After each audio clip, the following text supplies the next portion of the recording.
I'm Zara, and welcome to Reset, the Mindset Makeover Show, giving you the tools you need to elevate your life, career, and income all on your own terms. This week on Reset, we're diving into strategies to help you to elevate your career. Have you ever been to an interview and just left feeling like you didn't know what happened? Or have you ever been so overcome with fear and nerves that you completely blow an interview?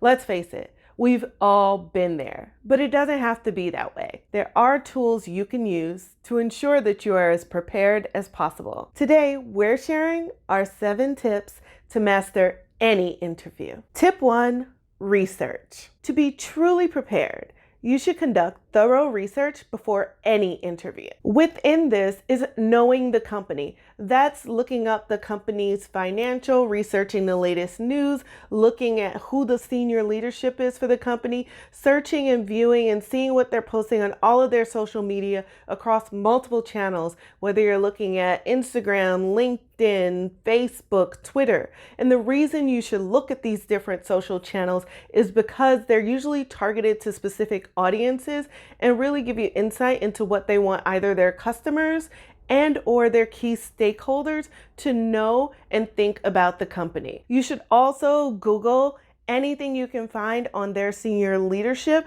and look at the LinkedIn profiles of their senior leadership in addition to anyone you may be interviewing with at the company. And you know what? Google them as well, because the key is to know and understand anything about them, as well as how they communicate their roles within the organizations. Lastly, if you're connected to anyone who has worked for the company, is currently working for the company, or who has worked with the company in the past, try to get a few minutes to talk to them about their experience. This will give you insight not only into how the company works, but into the corporate culture and into things you may not be able to get just by a search on Google. Tip 2.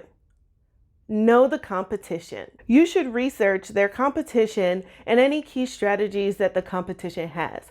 Most public companies will release their financial statements in addition to other information. And typically within there, they cite their competitors, and it's easy to find out what they consider their competitors' strengths, as well as key strategies that they're putting in place to compete with their competitors. You should also get out there into the market. What I mean by this is get out there and see what's happening for yourself. If you work in retail, this may be going into stores, both the stores of the company you're interviewing with, in addition to their competitors, to see what's happening, see who's shopping, see how busy it is. If you work in hospitality, you might go to the restaurant that you're interviewing with, or organization you're interviewing with, in addition to going to their competitors, shopping around, seeing who's busy at which times, who's not. If you're in real estate, you might be going to see like what's available in the market, who are the key players in that specific market, how are they communicating to their customers. This is really something you can do and understand at any level that you're looking to enter an organization. At the end of the day, the goal is really to ensure that you understand the competitive landscape and that you can speak knowledgeably about it in an interview, as well as offering suggestions of how the company can get ahead of the competition and or insight into what the competition is doing well that may be an opportunity for the company you're interviewing with. Tip 3, don't be afraid to ask tough and thoughtful questions. Use all of the research that you've conducted to create thoughtful questions that ask about the company's future strategy, in addition to how it intends to address challenges and or leverage new opportunities. But you should note that these types of questions get the interviewer's attention, and you should be prepared to answer these questions yourself based on whatever you think are key strategies you can use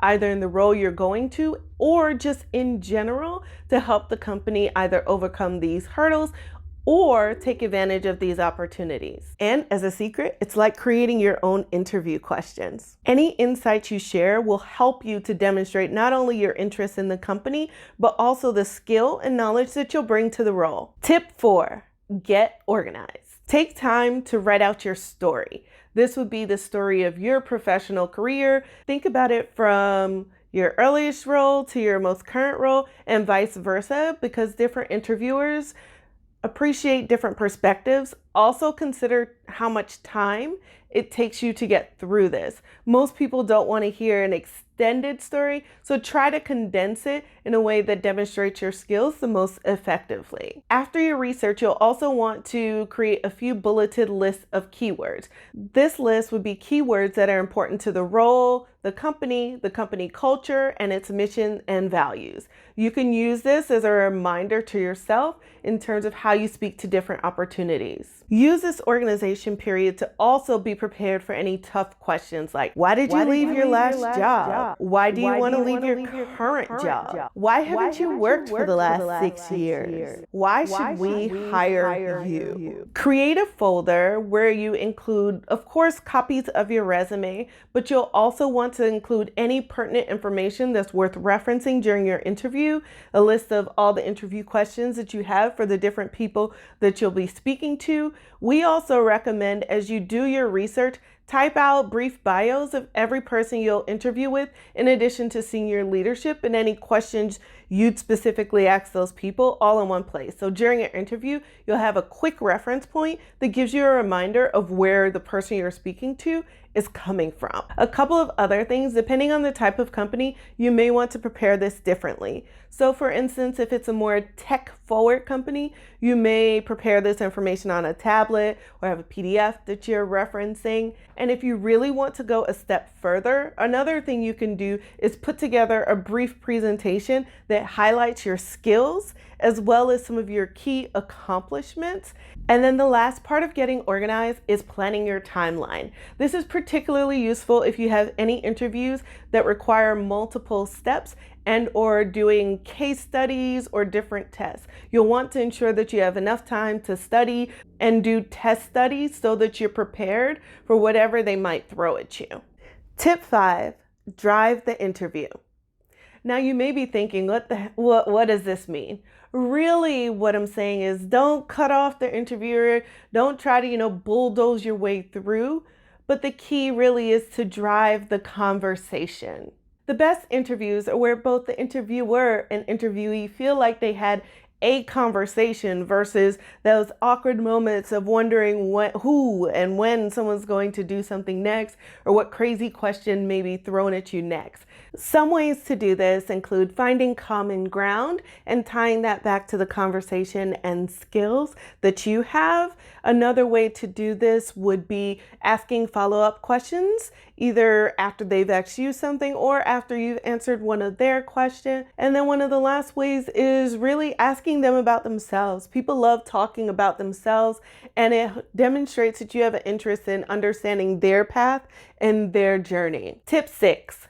Know the company culture. Some companies are notorious for their culture, whether it's a Facebook or Amazon, whereas a few others you may not know offhand exactly who they are. But there are some ways to gain insight about the company culture and to use that information in how you prepare for your interview and how you engage during the interview. Some aspects of culture can relate to the work environment. Is it casual? Do they all come dressed in suit and tie? You can look at the company mission and values. This is another place where social media is incredibly handy. You can look at is it a more laid back style? Is it very serious and stern? How do other employees talk about their work? This is where LinkedIn could be really useful. Look at how current employees describe their work. Is it more quantitative? Is it more strategy focused? Do they tend to use exact numbers and metrics, or is how they represent their work more qualitative? Do they highlight things